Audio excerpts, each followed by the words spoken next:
একটু ভাবুন তো, আপনি কি নিজের অজান্তেই প্রতিদিন প্লেটে করে ক্যান্সারের বিষ খাচ্ছেন না তো? হ্যাঁ, আপনার প্রিয় ওই সুস্বাদু ব্রয়লার মুরগির কথাই বলছি। আমরা অনেকেই সস্তায় প্রোটিন পাওয়ার জন্য এই মুরগির ওপর নির্ভরশীল। কিন্তু সাম্প্রতিক কিছু গবেষণা আমাদের পায়ের নিচের মাটি সরিয়ে দিচ্ছে।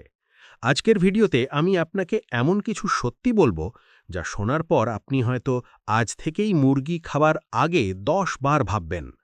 আমরা জানব কিভাবে এবং কেন এই ব্রয়লার মুরগি আমাদের শরীরে ক্যান্সারের বীজ বপন করছে। ভিডিওটি শেষ পর্যন্ত দেখুন, কারণ শেষে দেওয়া টিপসগুলো হয়তো আপনার জীবন বাঁচিয়ে দিতে পারে। এখন আসল কথায় আসি, একটা নিরীহ মুরগি কেন বিষ হয়ে উঠছে? একটু থামুন। এর প্রধান কারণ হল মুরগিকে বড় করার অস্বাভাবিক পদ্ধতি। ব্রয়লার মুরগিকে মাত্র 40-45 দিনে খাবার উপযোগী করার জন্য উচ্চমাত্রার গ্রোথ হরমোন এবং অ্যান্টিবায়োটিক দেওয়া হয়। কিন্তু সবচেয়ে ভয়ের কথা হল, অনেক ক্ষেত্রে এদের খাবারে মেশানো হয় আর্সেনিক। গবেষকরা বলছেন, এই আর্সেনিক মুরগির মাংসে থেকে যায় এবং রান্নার পরেও নষ্ট হয় না। যখন আমরা সেই মাংস খাই, তখন সেই আর্সেনিক সরাসরি আমাদের রক্তে মিশে যায়। আর দীর্ঘদিন ধরে শরীরে আর্সেনিক জমতে থাকলে তা থেকে লিভার, কিডনি এবং ব্লাড ক্যান্সারের মতো ভয়াবহ রোগ দেখা দেয়। এটা কোনো কল্পনা নয়, এটি বৈজ্ঞানিকভাবে প্রমাণিত। সমস্যা শুধু মুরগির চাষে নয়, সমস্যা আমাদের রান্নার ধরনেও আছে। একটু বিরতি। আমরা অনেকেই কড়া করে ভাজা চিকেন ফ্রাই বা সরাসরি আগুনে ঝলসানো বারবিকিউ খেতে খুব পছন্দ করি। কিন্তু আপনি কি জানেন, মাংস যখন খুব উচ্চ তাপমাত্রায় রান্না করা হয়, তখন এতে হেটারোসাইক্লিক অ্যামাইন্স বা সংক্ষেপে HCA তৈরি হয়।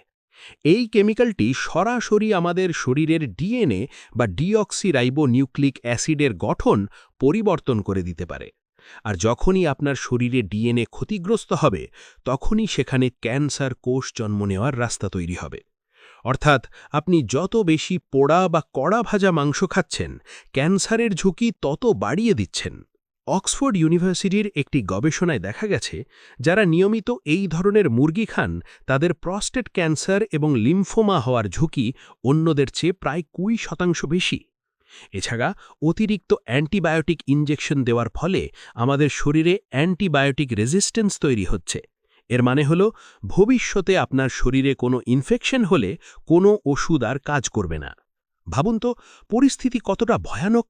তবে কি আমরা মুরগি খাওয়া একেবারে বন্ধ করে দেব? না না, বিষয়টা তেমন নয়। জীবন আপনার, তাই সুস্থ থাকার দায়িত্বও আপনার। চেষ্টা করুন ব্রয়লারের বদলে দেশি মুরগি খেতে। আর যদি ব্রয়লার খেতেই হয়, তবে রান্নার আগে মাংস ভালো করে ফুটিয়ে সেই পনিটা ফেলে দিন।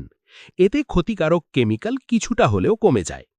আর হ্যাঁ, কড়া ভাজা বা সরাসরি আগুনে পোড়া মাংস খাওয়া আজই কমিয়ে দিন। সুস্থ থাকুন, সচেতন থাকুন। ভিডিওটি আপনার প্রিয়জনদের সাথে শেয়ার করুন, কারণ আপনার একটি শেয়ার হয়তো কারো জীবন বাঁচিয়ে দিতে পারে। আজকের মতো এখানেই বিদায় নিচ্ছি। আল্লাহ হাফেজ।